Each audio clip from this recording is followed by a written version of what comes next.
Hey man, I hope this was helpful to somebody. And if any of my ex-wives or ex-girlfriends see this, man, you missed out, sucker. Um, Hi there, everyone. This is Ben from Philippines Extremes, coming to you live from Ayala Mall. And I met a man here. He's going to tell you his name, age. Hey guys, my name's Howard. I'm 55. 55. So, Howard, how long have you been living in the Philippines? I have been living here 2 months now. I'm an expert. 2 months, huh? So, what are your some of like your first impressions? I love the people. And my favorite thing about the Philippines is just sort of the general level of courtesy. I had a police officer tell me I couldn't do something in a certain area, and I said, "Well, what if I walk 4 feet over there?" He goes, "Oh, that's fine." So there's a lot of things here that don't make sense. And of course, the only time anyone's ever been rude to me, it was a cop, which is pretty normal. If you're a cop, sorry I said that, but that's how I feel. And so, yeah, but other than that one kind of rude police officer, everybody here has been just bend over backwards courteous. On the other hand, I will say this. If you're coming over here, and I can't recommend it enough, I wish I had come here 20 years ago. But if you're coming over here, if you're big on customer service, which is very different than just politeness and courtesy, don't come. Don't even visit. It'll drive you insane.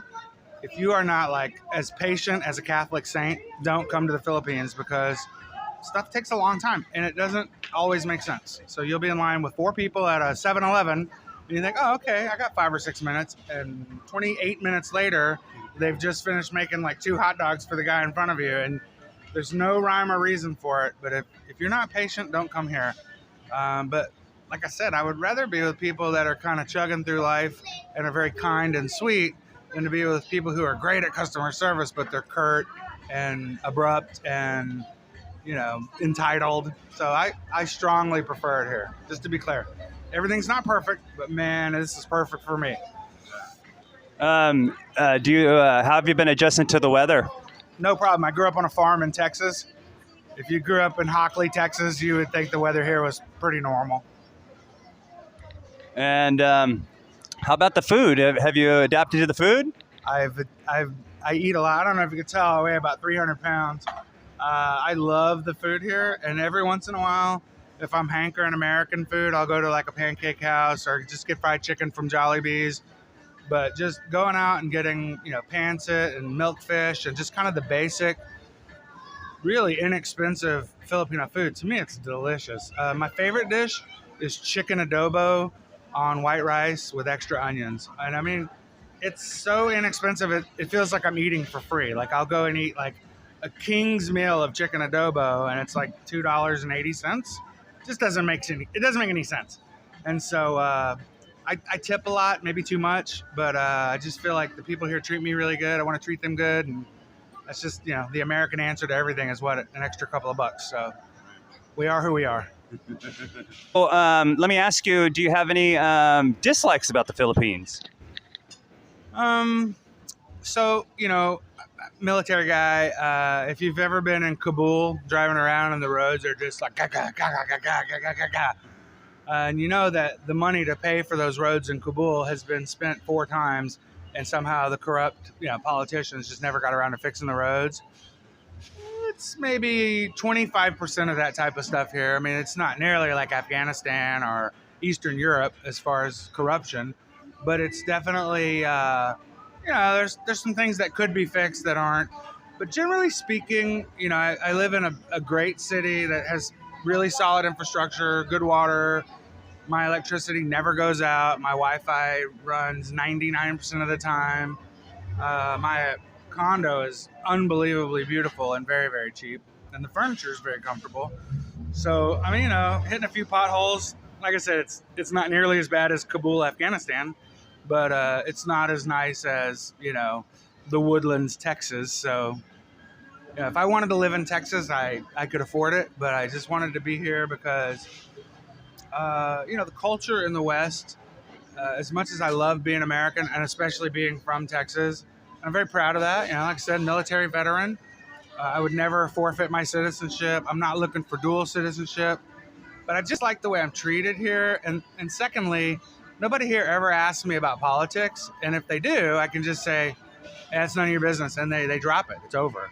Whereas in America, if you tell somebody, I don't want to talk about politics, they assume the worst. Now you're the enemy. Everything's so divided there. It just, I don't know. I just don't, I don't feel comfortable a lot in my own country now, but I feel comfortable here. And do you have, what are your plans? How long are you going to stay here in the Philippines? Are you going to make it a permanent place, or are you going to go back to the States sometime? Yeah, well, I still have a home and really close friends in Las Vegas. My best friend lives outside of Atlanta. My other Army best friend lives in Atlanta. And then the guy that I worked with at West Point, who's probably my favorite person on the planet, and his kids all call me Uncle Howie. You know, I just love this family. They live in Tampa. So I would say twice a year I'll pop into America and visit, you know, my Georgia boys, my Tampa family friends in Las Vegas. But no, I don't ever plan to move back to America. That's great. So did you buy land here, or you have a place, a permanent place, or are you just renting? I don't want any attachment to the government here. I'm not, other than a passport and an extension on my passport. I don't want to sign any official papers in the Philippines. I'm not buying property. I'm not trying to start a business here. I own a business in America, and my American business will eventually hire 5 or 6 people here to answer my phones, 24 hours a day, and I'm working on that. But they'll get their paycheck from America and do their own, payroll and taxes and stuff. Everything's legal. Right. But I don't want to own a business in the Philippines. I don't want to pay taxes here. I don't want to have property here. I don't, I know most stuff is in English here, but I still just feel the language disadvantage. And one thing I've found is in America, one way that we are spoiled is that if you have a great lawyer, that lawyer's on your side. That lawyer can save you millions, make you millions. I mean, the lawyer wants to help you financially because he gets paid $400 or $500 an hour. So he's really on your team. Globally, I haven't found that to be true.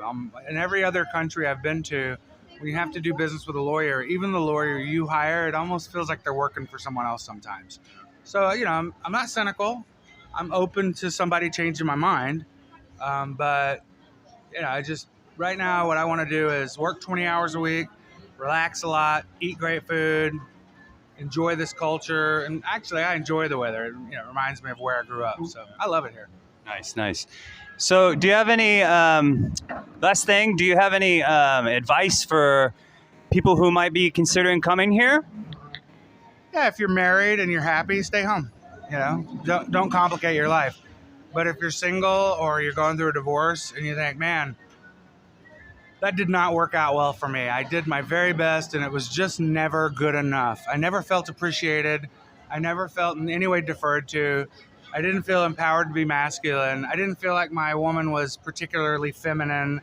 I felt like there were just a lot of gender issues and role issues and confusion. And, if that's your story, I highly recommend it here. The women are feminine and they like a masculine man. Now, that doesn't mean you can be a jerk or abusive. I mean, I think you still need to be a sweet and gentle soul.